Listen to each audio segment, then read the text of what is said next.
Okay, so very good morning children, how are you? Fine. ठीक है, तो हम लोगों ने cell cycle and cell division में सेल साइकिल कंप्लीट कर दिया था, राइट। अब स्ट्रक्चर ऑफ क्रोमोसोम के बारे में हम लोग पढ़ेंगे, राइट। स्ट्रक्चर ऑफ क्रोमोसोम्स में भी हम लोगों ने आई थिंक सो बहुत आगे पढ़ लिया था, ठीक है। नाउ कैरियोटाइप और आइडियोग्राम, ठीक है, वो भी हम लोगों ने पढ़ लिया था। मैं वापस उसको रिवाइज करना चाहता हूं क्योंकि थोड़ा अलग से है, ठीक है। Karyotype and ideogram. तो कैरियोटाइप मतलब स्पेशल टाइप ऑफ कैरेक्टरिस्टिक्स, इससे पता चल जाएगा कि कौन सी स्पीसीज का क्रोमोसोम है। दैट मीन्स हमारा क्रोमोसोम्स और डॉग का क्रोमोसोम्स और मंकी का क्रोमोसोम सबका कैरेक्टरिस्टिक्स अलग होगी, मतलब दिखाव में भी अलग होगा, अंदर कंटेंट में भी आपको अलग से देखने को मिलेगा, ठीक है। तो इसी को हम लोग कैरियोटाइप बोलते हैं। और आइडियोग्राम मतलब अरेंजमेंट ऑफ दिस स्पेसिफिक, हमारे एक सेट को 46 क्रोमोसोम है, उसमें 23 पेयर्स है। तो एक पेयर हमको हमारे मदर से मिली, एक पेयर हमको हमारे फादर से मिली। तो वन पेयर का अरेंजमेंट इंक्रीजिंग ऑर्डर में अगर हम लोग करेंगे, first, second, third, fourth, fifth chromosome, इस तरह से, तो उसको हम लोग आइडियोग्राम बोलते हैं, ठीक है। तो यहाँ पे आपको कैरेक्टरिस्टिक्स दिखाई गई है, पिक्चर बहुत अच्छा दिया है कैरियोटाइप का, ठीक है। उसके बाद हम लोग ये भी पढ़ रहे थे कि इंपोर्टेंस ऑफ क्रोमोसोम। क्रोमोसोम का बहुत ज्यादा इंपोर्टेंस है। सबसे पहला इंपोर्टेंस ये है कि एक जनरेशन और दूसरे जनरेशन के बीच में जो लिंक चाहिए वो क्रोमोसोम प्रोवाइड करता है, ठीक है। जितनी भी इंफॉर्मेशन प्रीवियस जनरेशन में थी वो इस जनरेशन में आ गई, दैट इज नोन एज, इसी को हम लोग लिंकेज बिटवीन टू जनरेशन बोला करते हैं क्रोमोसोम, ठीक है। नेक्स्ट दे इंड्यूस वेरिएशन। तो वेरिएशन आपको पता है क्रॉसिंग ओवर पैकेटिंग स्टेज में होता है, एक्सचेंज ऑफ जेनेटिक मटेरियल होता है दो क्रोमोसोम के बीच में। तो यहाँ पे वेरिएशन देखने को मिलेगा, मतलब जो बच्चा होगा उसमें कुछ कैरेक्टरिस्टिक्स मदर की आएगी, कुछ फादर की आएगी, कुछ ग्रैंडफादर्स की आएगी, कुछ अंकल्स, जो भी मतलब उनके फैमिली में जितने भी हैं उन सब की थोड़ी थोड़ी, आपको पता है पहले क्रॉसिंग ओवर हुआ होगा तो आया होगा। तो इस तरह से देयर इज अ वेरिएशन, ठीक है। दादा परदादा उसके दादा, तो सबकी धीरे धीरे कैरेक्टरिस्टिक्स आधी आएगी, आधी मदर की बॉडी की आएगी, आधी फादर की बॉडी की कैरेक्टरिस्टिक्स आएगी ड्यू टू द वेरिएशन। तो वेरिएशन से क्या होगा, सर्वाइवल रेट बढ़ जाता है। ये हम लोग जेनेटिक्स पढ़ेंगे तब पता चलेगा। और हम लोग इवोल्यूशन आई थिंक सो पढ़ चुके हैं, नहीं पढ़े तो पढ़ेंगे हम लोग। इवोल्यूशन में भी ऐसा होता है। तो धीरे धीरे जो कैरेक्टरिस्टिक्स चेंज होती जाती है, नेचर चेंज करवाता है उस हिसाब से, तो उसमें सर्वाइवल कैपेसिटी मतलब जिंदा रहने की कैपेसिटी बढ़ जाती है। They control the synthesis of protein within the cell. आपको भी पता है डीएनए में जो इन्फॉर्मेशन है उस हिसाब से प्रोटीन बनेगा, उस हिसाब से आपकी बॉडी बनेगी, उस हिसाब से आपकी बॉडी काम करेगी। They also control cell metabolism. Cell के अंदर चलने वाली सारी रिएक्शंस, सारी मतलब कैटाबॉलिज्म, एनाबॉलिज्म। कैटाबॉलिज्म मतलब तोड़ना, एनाबॉलिज्म मतलब सिंथेसिस होना। तो ये सारी जितनी भी biochemical, millions of biochemical reaction चलती रहती है, ये सारी कौन चलाता है? क्रोमोसोम के अंदर डीएनए, डीएनए में छपी information, right. Sometimes chromosome undergoes sudden change, इसको हम लोग लिखना चाहेंगे, इसको हम लोग म्यूटेशन बोलते हैं। Sudden change in the chromosome बोलो, जीन बोलो, डीएनए बोलो, सडन चेंज हो गया उसको म्यूटेशन बोलते हैं, ठीक है। अचानक बदल गया। तो इनके दो प्रभाव है, एक दुष्प्रभाव है, बुरी मतलब उनका बुरा प्रभाव भी है और अच्छा प्रभाव भी है। बुरा प्रभाव ये है कि हमारे सबकी बॉडी में प्रोटो-ऑन्कोजीन होते हैं, मतलब कैंसरस सेल होते हैं, लेकिन वो एक्टिवेट नहीं हो पाते, ठीक है। ऐसे ही जब तक हम लोग जिंदा रहते तो एक्टिवेट नहीं हो पाता है, उसको हम लोग प्रोटो-ऑन्कोजीन बोलते हैं। अगर कोई इंडिविजुअल ज्यादा एक्सपोजर हो रहा है towards the UV rays, X rays, gamma rays, मतलब रेडिएशन के कांटेक्ट में एक्सपोज हो रहा है, कांटेक्ट में आ रहा है, तो उसका प्रोटो ऑन्कोजिन क्या होगा, एक्टिवेट हो जाएगा और उसको कैंसर हो सकता है। तो ये बुरा चेंज, क्यों? क्योंकि there is a mutation in the gene. UV rays और एक्सरेज ये बहुत ज्यादा म्यूटेशन करते हैं, जेनेटिक मटेरियल को इफेक्ट करते हैं, डीएनए का सीक्वेंस चेंज कर देते हैं। मैं आपको बताऊं, यहाँ पे तो क्रोमोसोम की बात की है, अगर एक पॉइंट म्यूटेशन है तो सिकल सेल एनीमिया होता है। सिकल सेल एनीमिया मतलब ऑल द आरबीसी सेल ऐसे होने चाहिए। सिकल सेल एनीमिया पेशेंट है, उसके आरबीसी कैसे हो जाएंगे, ऐसे सिकल जैसे क्रिसेंट मून, जैसे बीजनो चंद्रमा से तीजनो चंद्रमा से होती है। तो इससे क्या होगा, इसमें क्या ऑक्सीजन कैरी करके जाएगा, इसलिए ऐसे पेशेंट मर जाते हैं, डेथ। ठीक है, तो आप सोच सकते हो सिंगल सीक्वेंस इन डीएनए, एक सीक्वेंस चेंज हो जाती है, एक अमीनो एसिड अलग से बन जाता है, देन सिकल सेल एनीमिया। तो ये म्यूटेशन बुरा है। दूसरा म्यूटेशन अच्छा कौन सा है, तो हम लोग हमारा इवोल्यूशन सोचे, पहले हम लोग बंदर थे ऐसा मानते हैं साइंटिस्ट लोग, तो आप सोचो बंदर और अभी हम मोस्ट डेवलप हुए हैं, तो जीन में धीरे धीरे चेंज आते आते आते आते हम लोग इतने बदल चुके हैं, मोस्ट इंटेलिजेंट हो चुके हैं। तो किसकी बदौलत है, म्यूटेशन की वजह से धीरे धीरे चेंज आया, वो अच्छा हुआ और वो चेंज हमारे लिए अच्छा साबित हुआ। तो कुछ म्यूटेशन अच्छे भी होते हैं, कुछ बुरे भी होते हैं। ठीक है, एडिशन और deletion of chromosome in zygote cause serious disorder in the individuals. देखो आपको पता है 23 मदर से, 23 फादर से, जाइगोट 46। अगर आपको पता है मेटाफेज में एनाफेज में डिसजंक्शन होता है, मियोसिस में 2 pairs of chromosomes, homologous chromosome की पेयर बनती है, मेटाफेज की बात कर रहा हूं, ऑफ मियोसिस 1। अगर ये इस साइड चला गया, इस साइड जाता है, ऐसा हमको पता है। अगर सोचो ये टूट गया, दोनों इस साइड चले गए, ठीक है, तो क्या होगा, यहाँ पे एक और बढ़ जाएगा, क्रोमोसोम 24 हो जाएगा, यहाँ पे 47 हो जाएगा। So it is one of the problems. तो इस साइड का सेल अगर फर्टिलाइज होता तो उसमें तो और एक कम होता, तो भी प्रॉब्लम। तो addition and deletion of chromosome भी होते हैं, उससे बहुत सीरियस बीमारियां होती हैं। ठीक है, क्लीन फिल्टर्स और डाउन सिंड्रोम्स, आपने ऐसे बच्चे देखे होंगे जिनका मुंह खुला रहता है, जीभ लिप बड़े बड़े होते हैं और मुंह से कंटिन्यूअसली ड्रिबलिंग ऑफ सलाइवा होता है और उसका मेंटल लेवल 0 होता है। ऐसे भी आपने देखे होंगे, बहुत सारे ऐसे देखे होंगे कि इसमें लेडीज के बॉडी में जेंट्स के कैरेक्टरिस्टिक होंगे, मस्कुलेचर बॉडी होगी और जबरदस्त आवाज, भारी भरकम होगी। ऐसी भी लेडीज आपने देखी होगी जिनको बाल दाढ़ी आते हैं। तो this all due to this only.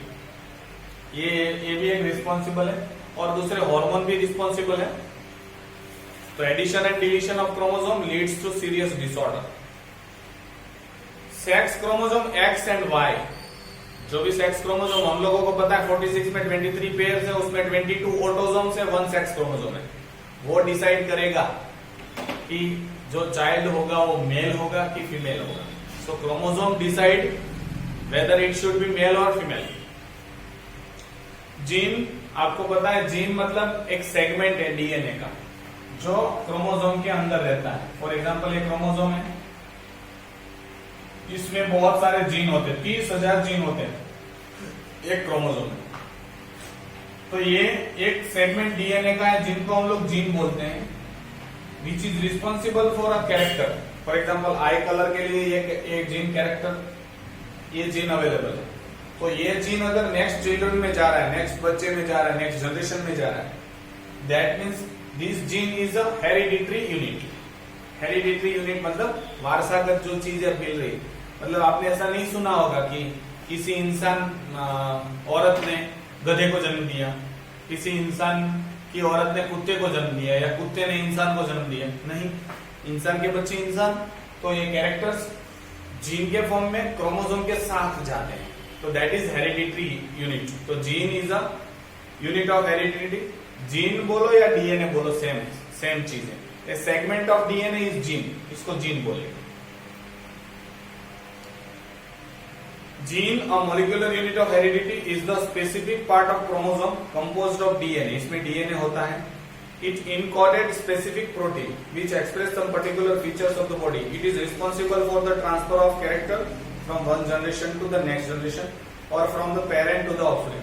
तो ये भी मैंने बताया कि ये जीन रिस्पॉन्सिबल है कि आपकी आंख का कलर ब्लैक करने के रिस्पॉन्सिबल, तो उसके लिए उसको क्या करना पड़ेगा, वो जीन को एक्सप्रेस होना पड़ेगा, मतलब वो जीन प्रोटीन बनवाएगा कि ब्लैक कलर का बना, तो वो ब्लैक कलर का बनाएगा, आपकी आई ब्लैक कलर की।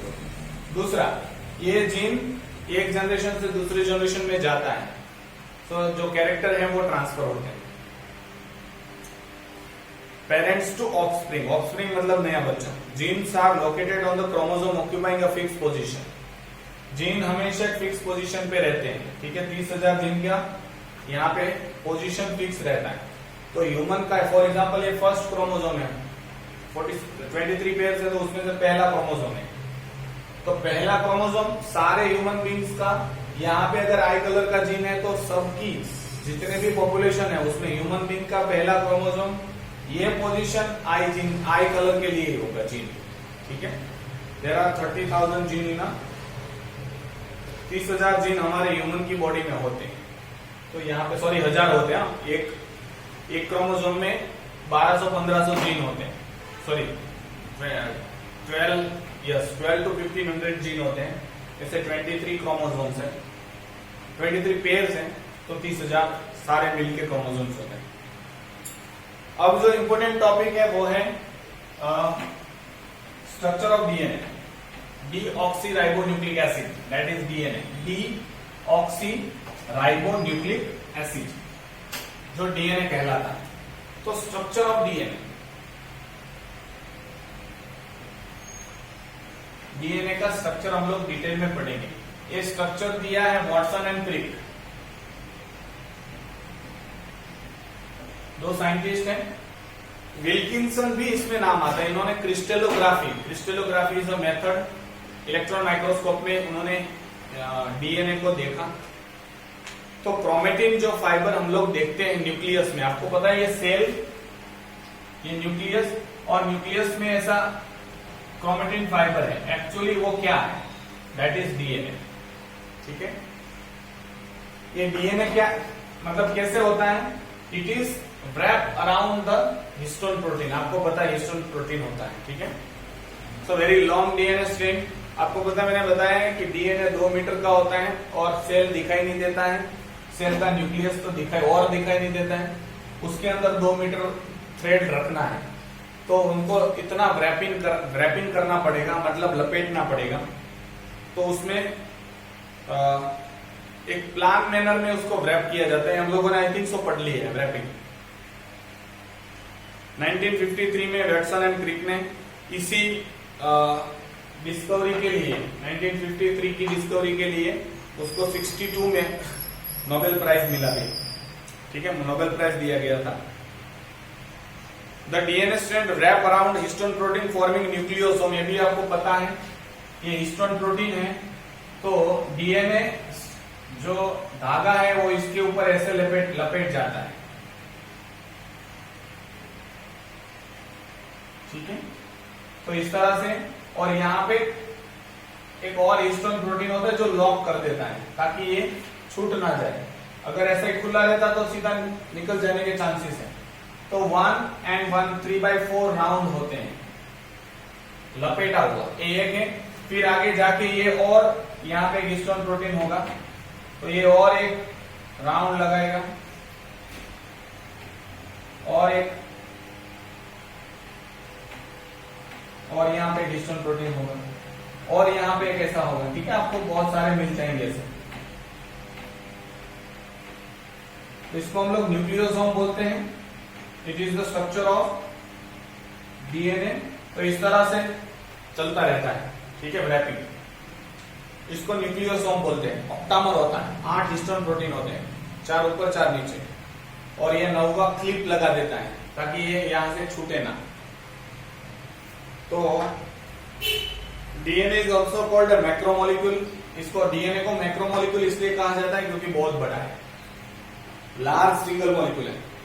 इसमें 2 स्ट्रैंड होती है। अब ये एक डीएनए को हम लोग और ये जो डीएनए की जो थ्रेड है, फाइबर है, उनको और हम लोग मैग्नीफाई करेंगे तो डीएनए डबल स्ट्रैंडेड होता है, मतलब 2 स्ट्रैंड होती है इस तरह से, ठीक है।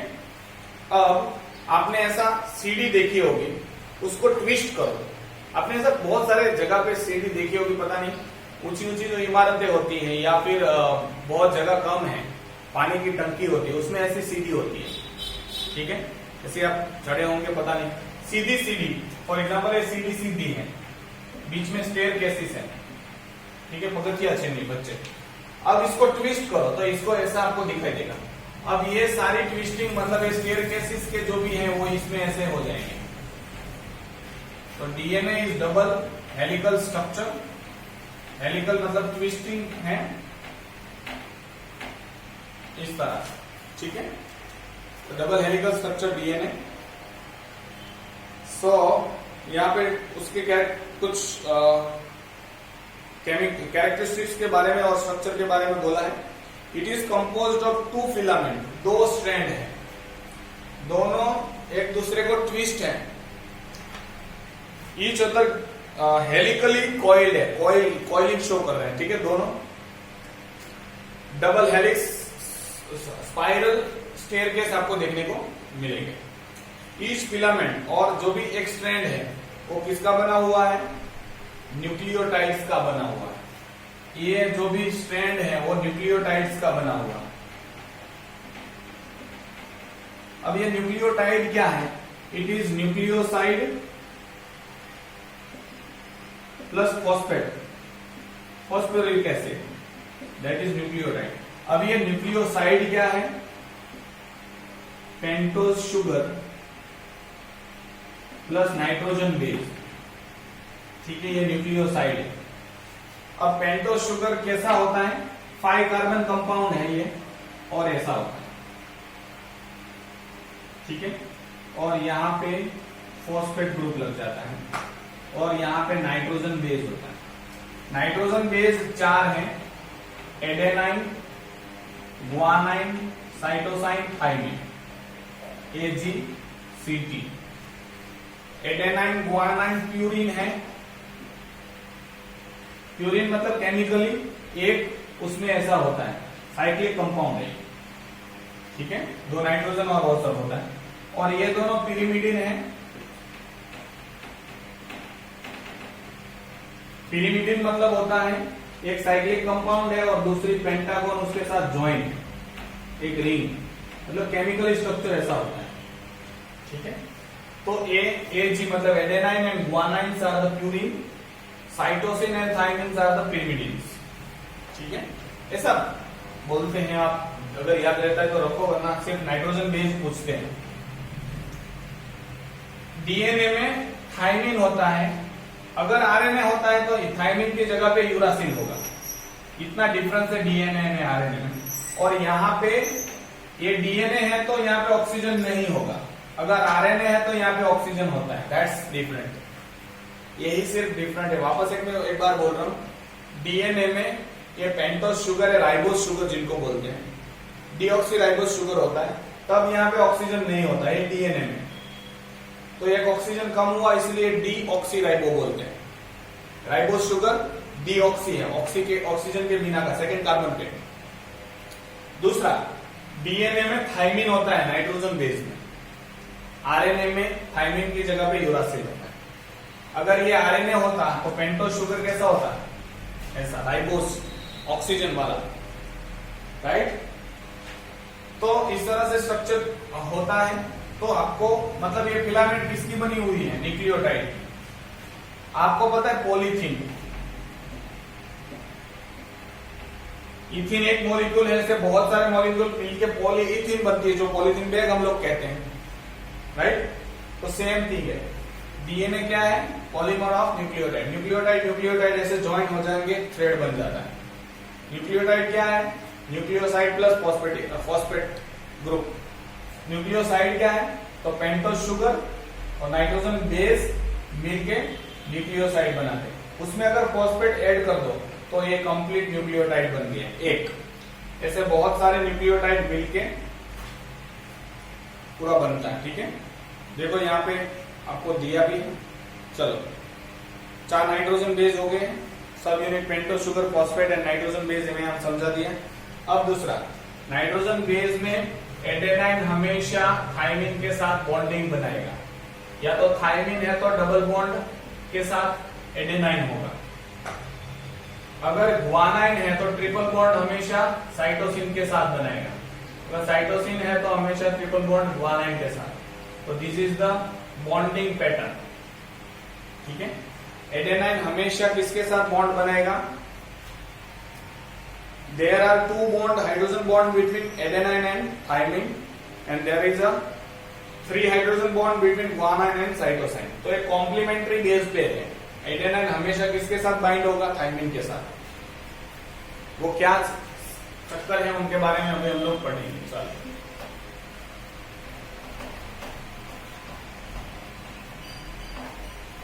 ये सब झमेला क्या है? तो मैं एक स्ट्रैंड बनाता हूं। एक स्ट्रैंड में आपको पता है ये पेंटोस शुगर है। ठीक है, ऐसे बहुत सारे पेंटोस शुगर मैं बना देता हूं ताकि ठीक है।